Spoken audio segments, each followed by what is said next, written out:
Welcome back to the Buck Brief, guys. Arynne Wexler on the hot seat. She is non-lib take on Instagram and just Arynne Wexler in the rest of life. Content creator, conservative commentator, lady about town, just in NYC, was at the Madison Square Garden rally. Let me ask you about that first, actually. You know that all day, I watched Morning Joe this morning, and they're still talking about it as a not similar to a Nazi rally, but an actual Nazi rally, which is weird because I don't think you would like Nazis. No, it's so ridiculous. But at this point, that's why the left needs to go that far. They have to make it this existential crisis because they have absolutely no other points to make, right? They know they have a terrible candidate and they know Trump just has epic photo moment after epic photo moment. So now they're really grasping for straws. There were so many Jews at Madison Square Garden, including me, including this Jew. I do love for anyone who's listening who knows about how Chabad always gets men to wrap that leather into tefillin. It's called tefillin, but they had a Chabad stationed outside getting Jewish men. That's how many Jews there were. So it was a big pro-Israel, pro-Jewish event. And yeah, I mean, if you went to any sort of Kamala rally where it'd be much emptier and you'd be looking for a Beyonce performance, you would not get the Israeli American flags that you had in MSG either. So I really don't know what else there is to say. The fact that they're still talking about it, and like today, the news, it's kind of quiet and all they're saying is Nazi rally. Like I'm really loving the posts online showing, I don't know what I could say. I'll say H because I don't know if that'll trigger anything. Doesn't matter. But H loved water and Trump loves water. And so that makes Trump a total Nazi, right? They've completely lost their minds. But I think that this is because look, if you're a big Kamala supporter, chances are very high that you're emotionally unstable. And I think the emotional instability of the Democrat base is, I mean, it's like a poorly constructed building that is wobbling and the bricks are falling off during like an 8.0 earthquake. Like this could get really ugly. Yeah. Well, the only people who are voting for Kamala at this point are weak men and angry women.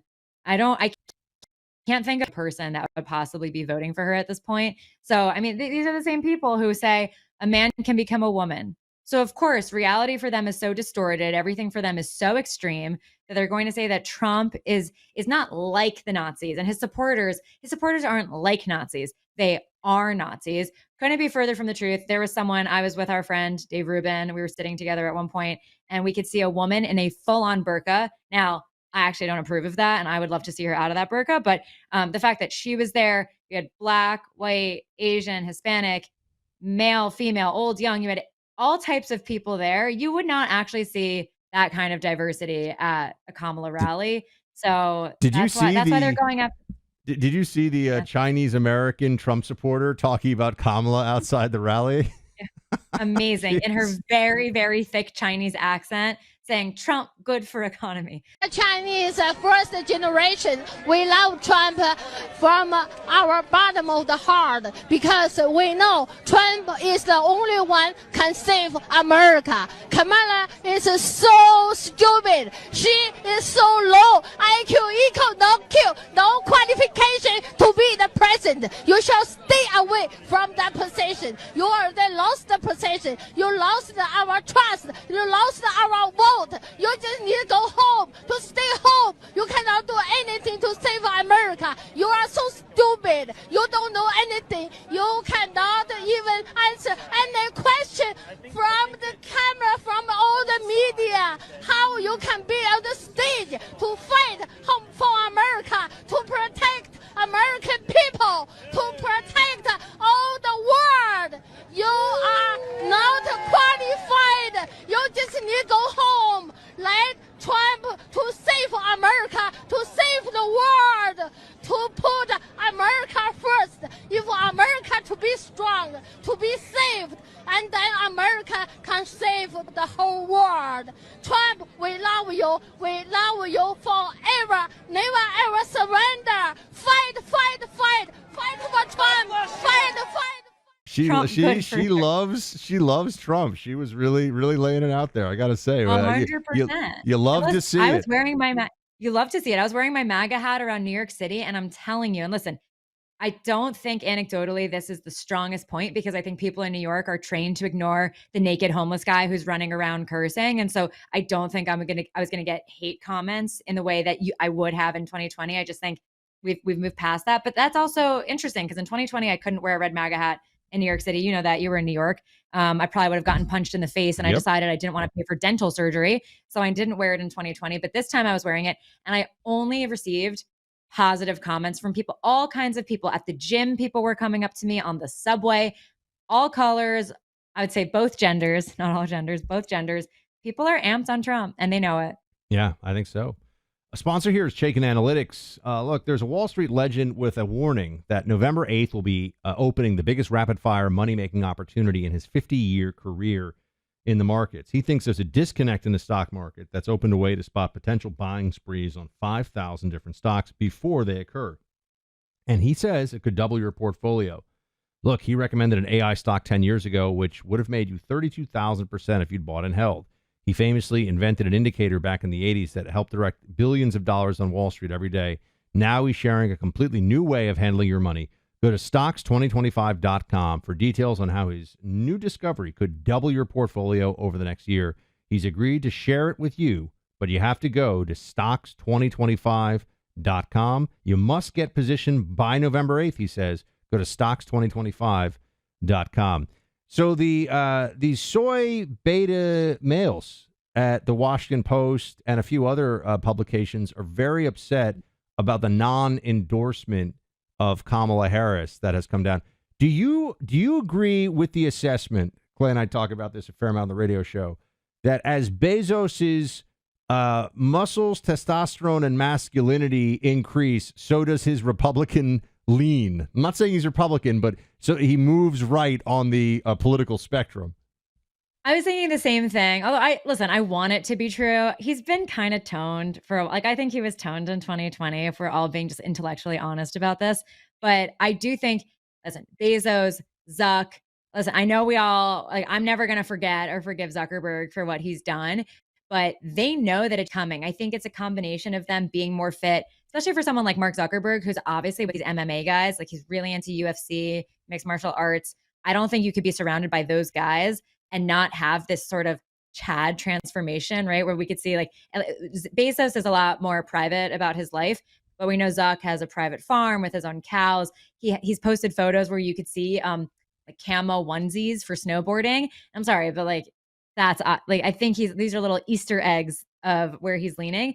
So I do think the physical activity is part of it, but I think some of it is really the social proof and the social tides really changing. And they know that changes are coming the same way Zelensky went to Trump when he was visiting the US, which is actually unbelievable. And I don't think it was really covered enough. It was covered plenty, but you know, it's because people know that Trump is very likely to win, and they want that their past to be forgotten and forgiven, and they want to be closer to the right side of things when Trump becomes president again. Yeah, it seems to me that the era of, well, first of all, newspaper endorsements mean nothing to anybody who knows any. I don't know. I just, if you're Washington Post, listen, like, I would agree with you in that they would mean nothing when it's just exactly what you expect it to be. But this means something, that they did not endorse Kamala. To me, it's not, this is an excuse. They're saying, oh, it's not a newspaper's place to do this. Bullshit. You've been doing this for decades, and now they're not doing it because I think they realize that people will remember that they stood on the wrong side of things, that they backed a candidate who was even less likable and less smart than Hillary Clinton, and they couldn't get Hillary in. I think they're realizing that Trump is very likely to win, God willing, like, I'm superstitious. Sorry to anyone listening, but they realize that, and they don't want people to be angry with them. And I think that's why, Mark Zuckerberg wrote that letter a couple months ago saying that he was in fact pressured by the Biden administration to, censor and kick people and deplatform people. He's doing that because he doesn't want to go to jail when Trump is president. So they're all getting their ducks in a row for a very likely Trump presidency.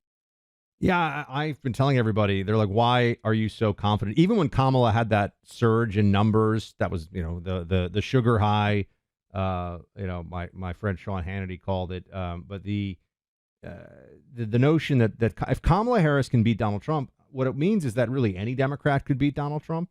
And I just don't think that that's possible, because I truly believe she is, and Democrats agreed with this 4 years ago, among the worst candidates they could possibly have for this office at this time.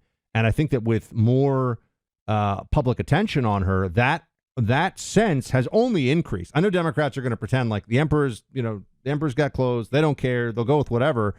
But for anybody else, you got to look at Kamala and say, this is the worst presidential candidacy and candidate I can remember in my lifetime. Yeah, I don't know when it's been worse. I think that's why also we've had very lukewarm support from the Obamas, because I think they look at Kamala and they think, what an effing waste. Like, what a joke, right? Because listen, I hate Barack Obama with pretty much every last fiber of my being. The man is smart. He is skillful. He is a very, very savvy politician. And I just think he looks at Kamala Harris and sees her as so deeply beneath him.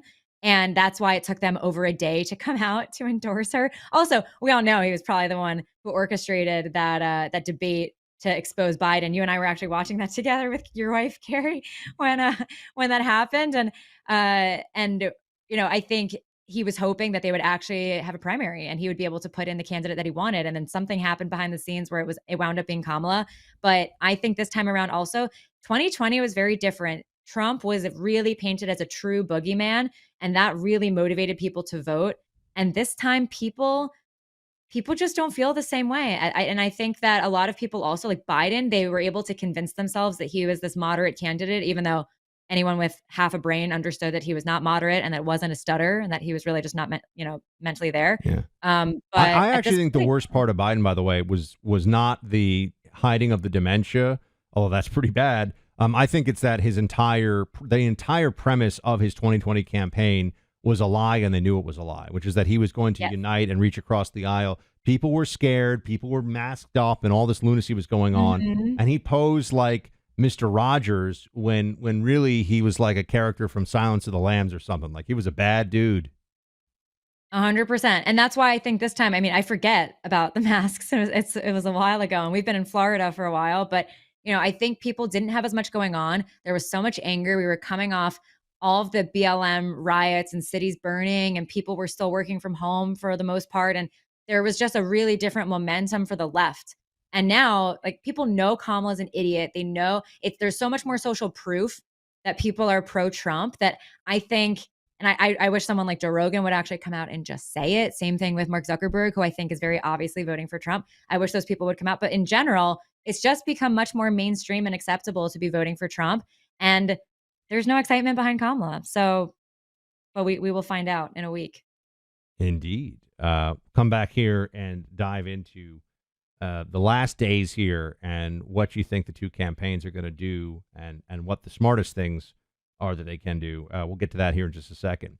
But, even if you made the right choice in the last election, you still had to deal with the inflation that came because of Bidenomics. You're paying for it at the pump, the grocery store, growing stack of unpaid bills. And that financial stress can be crushing for people. But there is help. There's a solution. donewithdebt.com.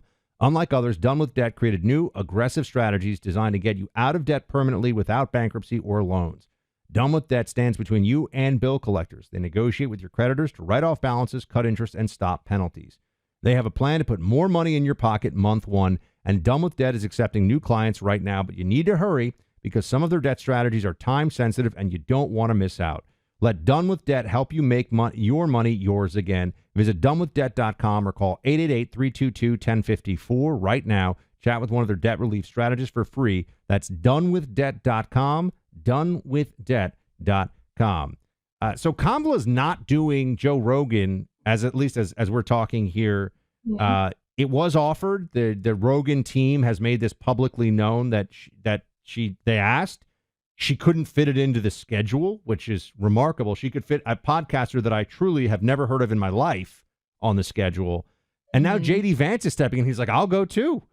I feel like I know that this shouldn't be the be all and end all. And there's a lot of policies and stuff, although with Kamala, there's no policies. But, there's a lot of considerations here. But what does it say in the final days that Kamala is hiding? They know that the more she's out there in the public and the more that she speaks, the less that people like her, and they don't know what to do with it. I'm at the point, Buck, I'm curious if you agree with me on this because we have not discussed this. I believe at this point, Kamala Harris does not want to win. I think she has realized that it's so much more work than she anticipated because generally for her life, she's never done any sort of job except one job that we can't really say on this program. And so in general, she's never had to work that hard. And being VP can be a very serious role. It could also be a very cushy role. And I think the machine just generally had her smiling for photo ops for the last 4 years. I think she'd be relieved to lose this election.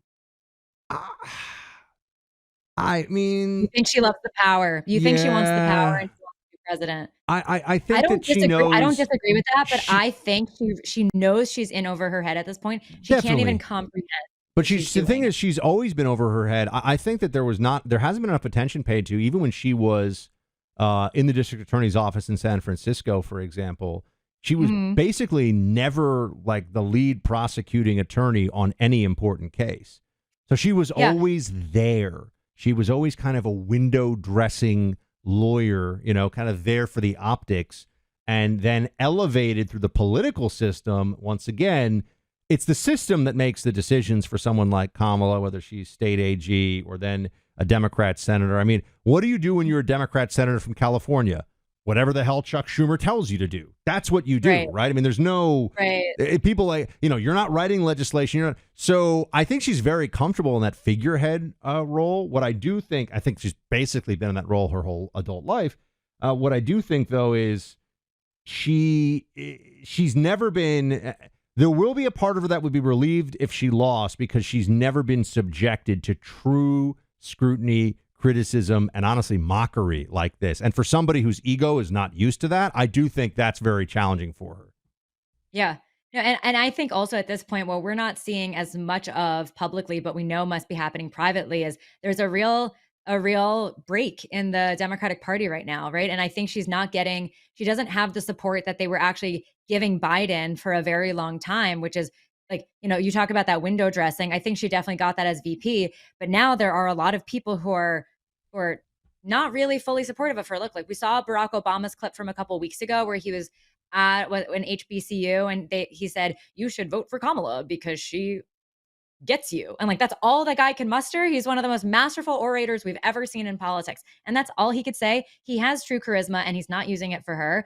And so I imagine behind the scenes, she really does not have as much support as she has actually had as VP. And I bet she feels very alone in a lot of ways and used in a different way than she did before. I don't know. That's just a theory of mine, but I think she probably realizes a lot of people are probably like backstabbing her, being like just doing the dirty politics stuff that she generally avoided until now. Did you see, we'll get to this in a second here. Did you see, do you know Ryan Gerdusky? Do you know him? Has he come across your?